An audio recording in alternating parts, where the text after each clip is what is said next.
Oh man. Oh, that CG is so good. It's so good.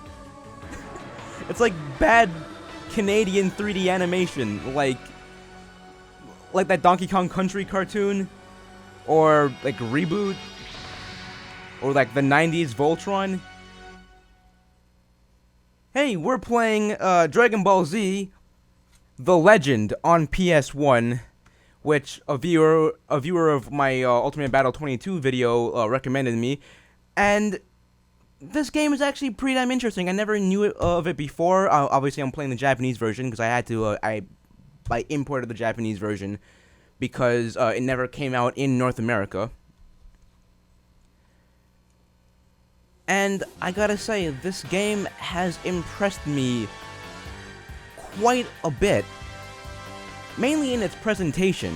Like, I think it just nails the Dragon Ball Z presentation so well. Because, like, the main thing I talked about in my Ultimate Battle 22 video was, how do you properly make a good Dragon Ball Z game? Because you would think making a fighting game with Dragon Ball Z would make sense, and they've made a good of those. They've made a few of those that are actually pretty good. But do you make a Dragon Ball Z game where the characters are not balanced because they're Dragon Ball Z characters and almost no character is at equal level of overall skill level with each other? Or do you make a balanced Dragon Ball Z game where every character is balanced in overall skill, and it doesn't make sense with Dragon Ball Z because like Goku or Vegeta are not on the same level as, like, Yamcha and Krillin. Which is why I think a more single-player focused Dragon Ball Z game is the best way to go about it, really. Like, I think Asura's Wrath is really, like, the best Dragon Ball Z game.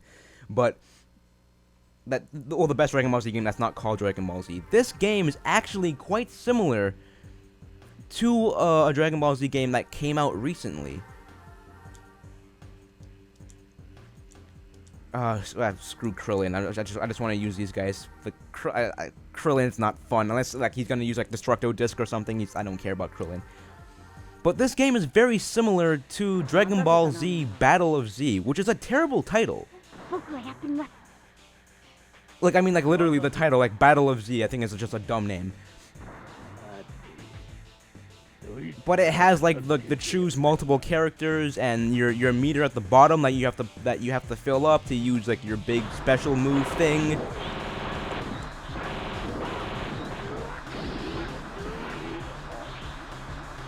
But yeah, this is very similar to that. Of course, I mean this game came out in 1996, so I mean it definitely predates it by almost 2 decades.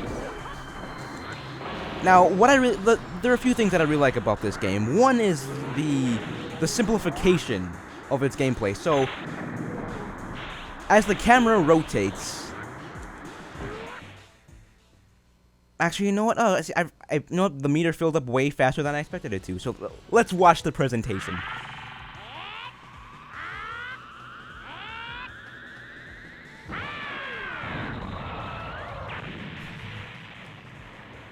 Seriously, that's so good. But the simplification of its gameplay, as Nappa just bodies the hell out of me. So instead of, as the camera is moving around, instead of like moving to holding the right or holding to the left to move to where I want to go, it's basically just you hold up on the D-pad to move towards your enemy and move down on the D-pad to move away from the enemy, no matter where the enemy is. So it's always this thing of like, like the camera's always changing angles. How do I know what direction to fly in? You don't need to. You just need to hold up and you fly in the direction you need to go in. Second thing is like you can swap between these characters here. So now I'm Piccolo. And goddamn, I was getting bodied here. You hold cross to block, you press square to fire, you hold square to charge up your shot and fire multiple shots, you hold triangle to charge your yellow meter, and then you press circle to do your melees, and that's pretty much it. Well, and there's a bit more to it that I've found. I mean, I've only really played this game 3 times, because I've only got it recently, over, like, the last, like, week or so. But I've been trying to find, like, all the nuances to the gameplay of this game. So, like, there's a bit of a combo system in this, where I can, if I land an attack, and then immediately follow it up with, like, with a half circle, oh crap, he's out of energy. And, like, follow it up with, like, a half circle attack that does, like, this, like, flurry, circling, melee attack sequence.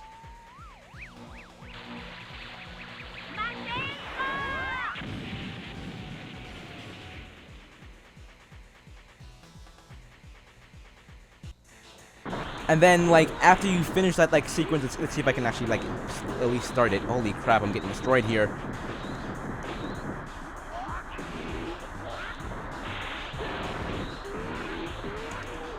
There we go. See that? Like, I'm just circling around him and hitting him. Then I knock him. Oh, come on. I didn't nail the knock away. But then you can knock him away by holding, like, up or down while hitting the attack button. And then you double tap I think the direction that you knocked him in to then, like, warp to him and then continue your combo.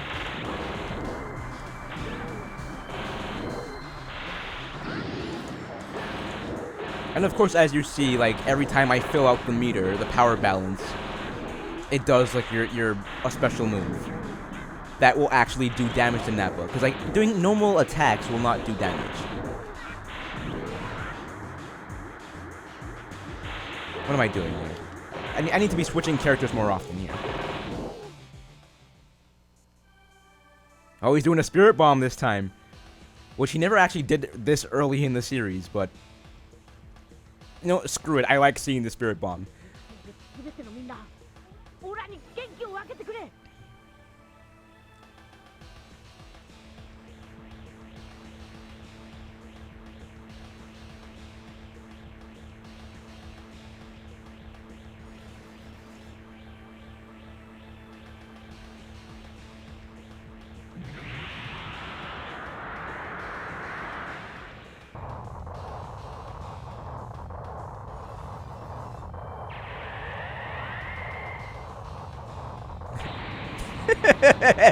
It just knocks him back about, like, 15 yards. That's fine.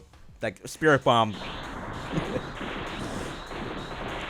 But yeah, like, with the way... Holy crap, I'm getting destroyed. But it's basically just your attacks don't do damage.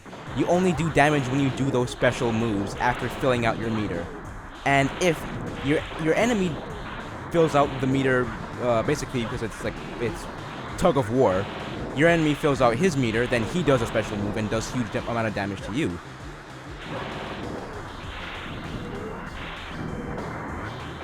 Oh my god, I need to be switching characters more often here.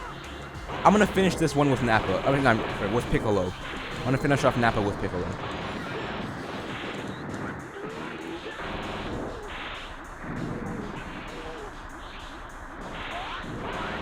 Because Piccolo's is the only special move I never actually showed.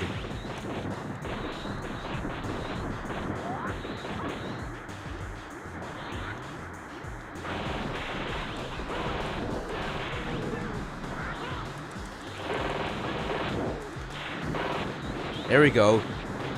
Beat on him.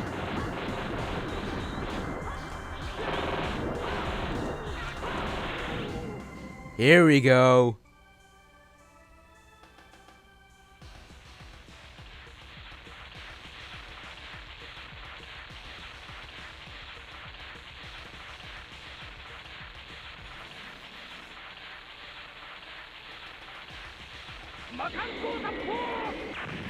Right through his crotch. And that's how Nappa was defeated.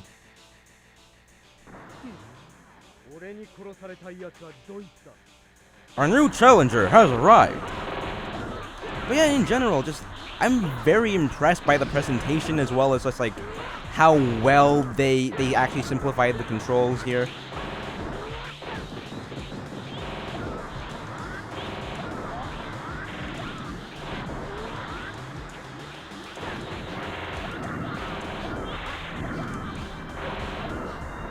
Oh, come on.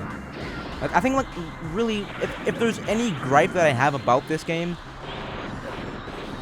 it's that I feel like the battles take a bit too long for how simplified the combat is.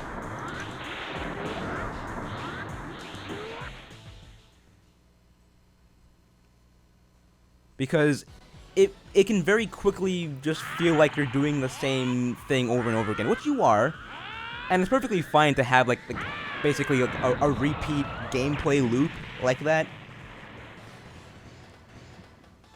But just for like the length of like how long one battle can last for it, which I guess, you know what? Holy crap! Wow! Holy crap! Calm down, Vegeta.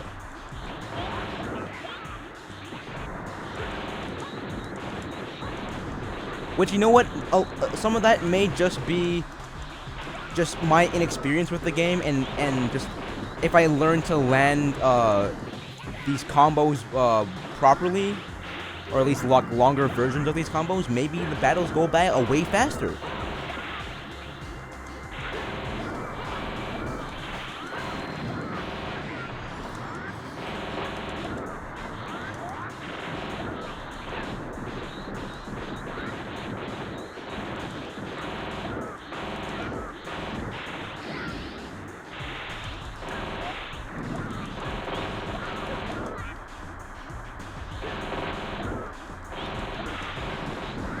There you go, Gohan.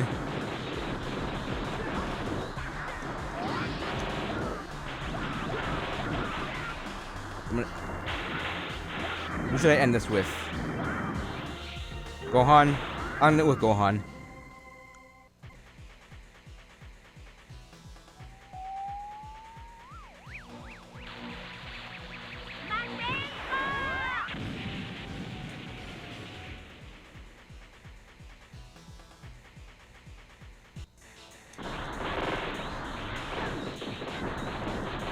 Why were the Dragon Ball games that came to North America on PS1 Ultimate Battle 22 and Final Bout?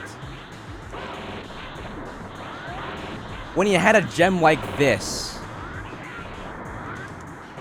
I mean, I don't think Dragon Ball Z: The Legend is an amazing game, but it's so much more of an interesting game, and it actually feels like I'm playing Dragon Ball Z. Whereas Ultimate Battle 22 just feels like I am playing as snails. Like some sort of like, it's just such a slow game. But this is so fast paced, it's so fun. Look at that. Vegeta tried to like rest on the ground, come on.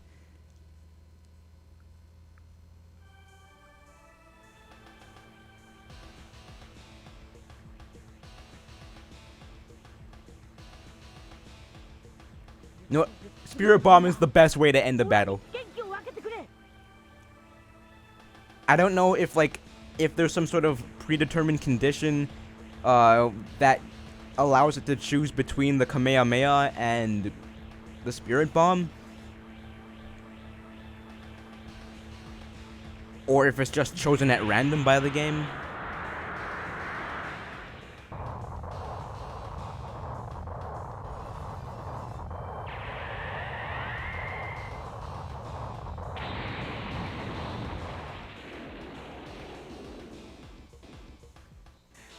Oh, that wasn't the end? Oh, I thought that would have been it. Huh.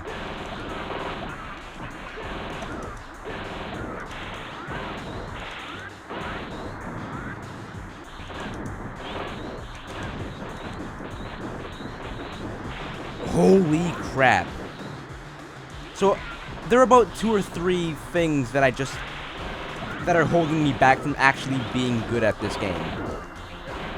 One, it's I need to learn how to like pull off the longer combos. 2, I don't block enough.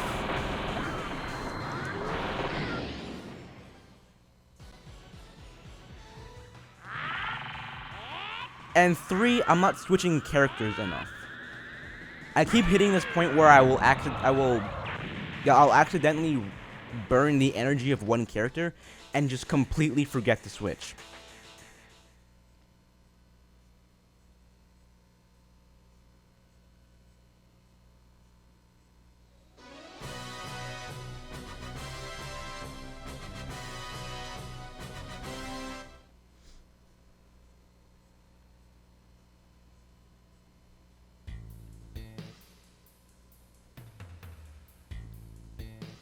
And long story short, we're on Namek. I'm gonna skip ahead. And this upcoming fight, or at least the fights after this, are the furthest I got in like the week and a half that I've owned this game so far. But I know what's about to come up, and I'm really excited to see this again.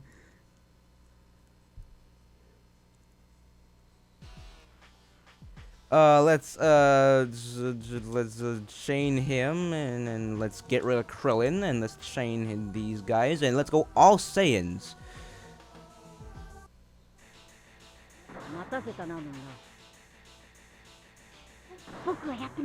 Now, I'm probably gonna end this video sometime, like, during this battle, but I just wanted to have this video be long enough to show this part.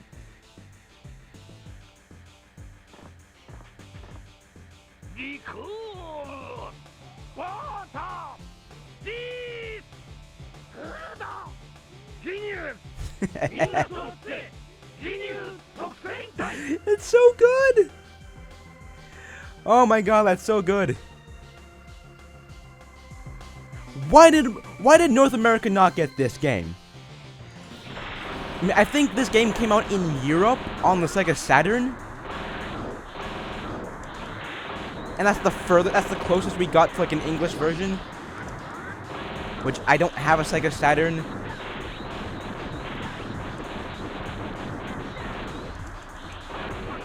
And nor do I actually care to like use a Sega Saturn controller. But good lord, like of the 3 Dragon Ball games that I know that came out on PS1, like this is by far the best one.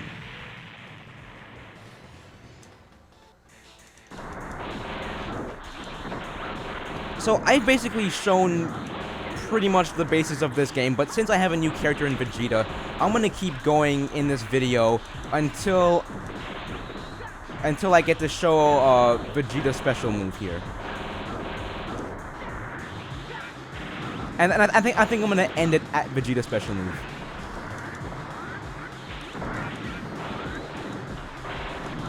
Come on now.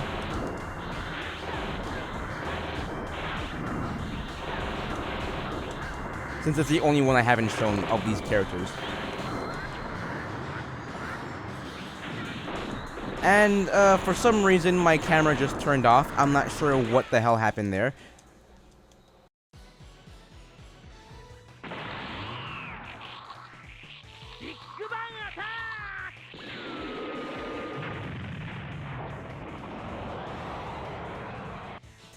Hey, so sorry, my camera just turned off there.